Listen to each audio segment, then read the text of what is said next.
Halo hai semuanya, apa kabar? Hari ini kita akan belajar tentang dongeng. Kita akan belajar tentang pengertian, ciri-ciri, struktur, unsur intrinsik, dan jenis-jenis dongeng. Yuk kita simak pembahasannya. Mari! Dongeng. Jika mendengar kata dongeng, pasti kamu teringat dengan masa kecilmu. Ketika kamu akan tidur lalu diceritakan cerita rakyat atau cerita putri kerajaan oleh orang tuamu agar kamu cepat tertidur.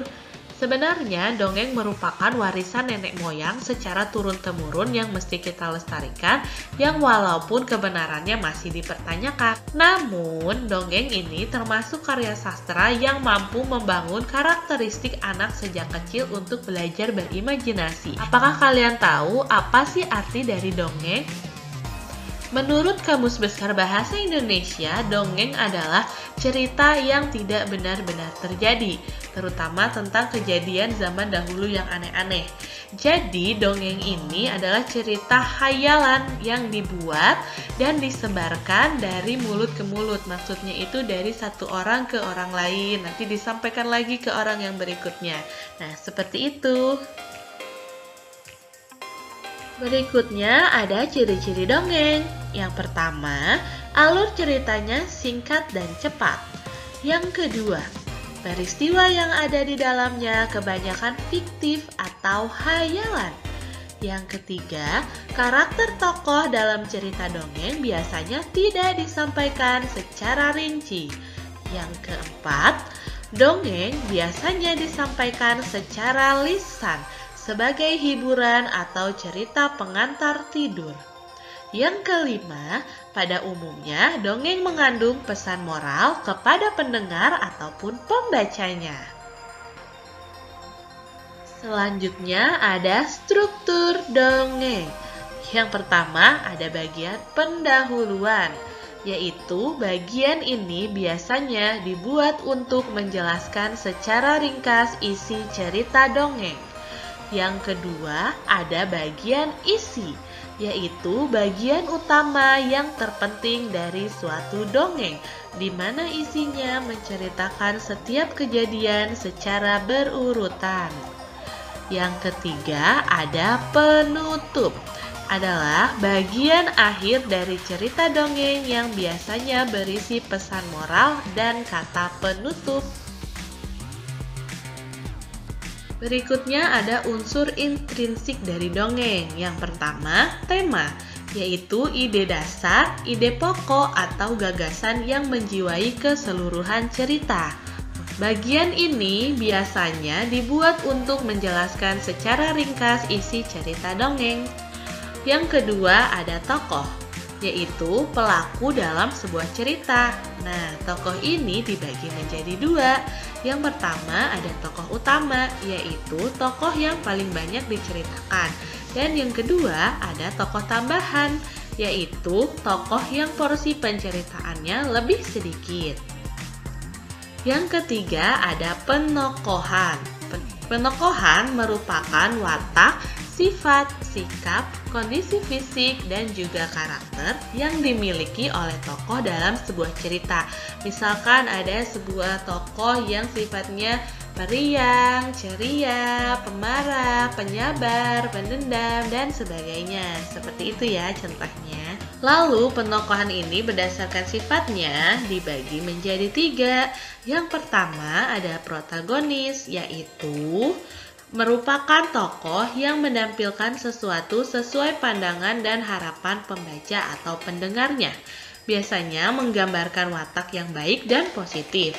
Tokoh protagonis dapat menyita empati dan perhatian pembaca atau pendengarnya.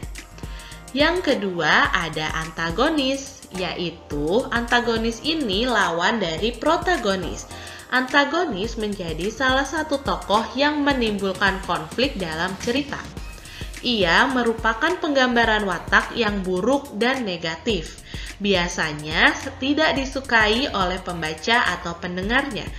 Namun, dalam beberapa cerita, pengarang juga memberikan porsi cukup banyak pada tokoh antagonis, sehingga menyita perhatian pembaca atau pendengar. Dan yang ketiga ada Tritagonis. Tritagonis disebut juga karakter ketiga atau penengah, menggambarkan watak yang bijak, berfungsi sebagai pendamai atau jembatan atas penyelesaian konflik. Biasanya muncul sebagai tokoh yang menyelesaikan permasalahan dalam sebuah cerita. Lalu yang keempat ada alur. Alur merupakan urutan atau rangkaian peristiwa yang membentuk sebuah cerita. Alur dibagi menjadi 3. Yang pertama adalah alur maju. Alur maju merupakan jalan cerita dengan peristiwa yang dimulai dari awal hingga akhir. Lalu yang kedua ada alur mundur. Alur mundur adalah cerita dengan peristiwa dari akhir ke awal.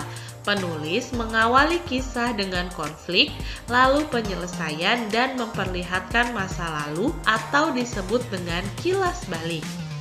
Dan yang terakhir adalah alur campuran. Alur campuran merupakan gabungan antara alur cerita maju dan mundur.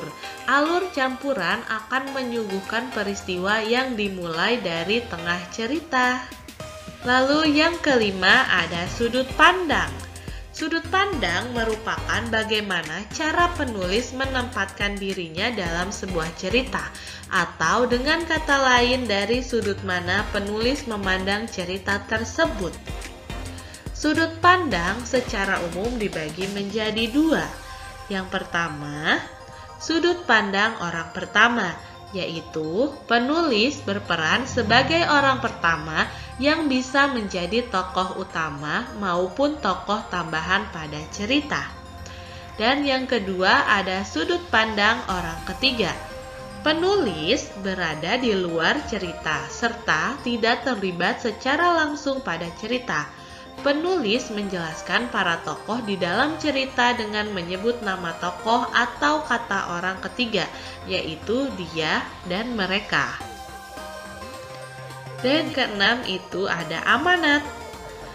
Amanat adalah nilai-nilai yang terkandung di dalam cerita dan ingin disampaikan agar pembaca mendapat pelajaran dari cerita tersebut. Selanjutnya ada jenis-jenis dongeng. Yang pertama ada sage, yaitu dongeng yang mengisahkan sejarah tokoh tertentu yang memiliki keberanian, kepahlawanan, kesaktian, ataupun kebaikan. Contohnya yaitu dongeng Calon Arang, Ciung Wanara, Air Langga, dan lainnya.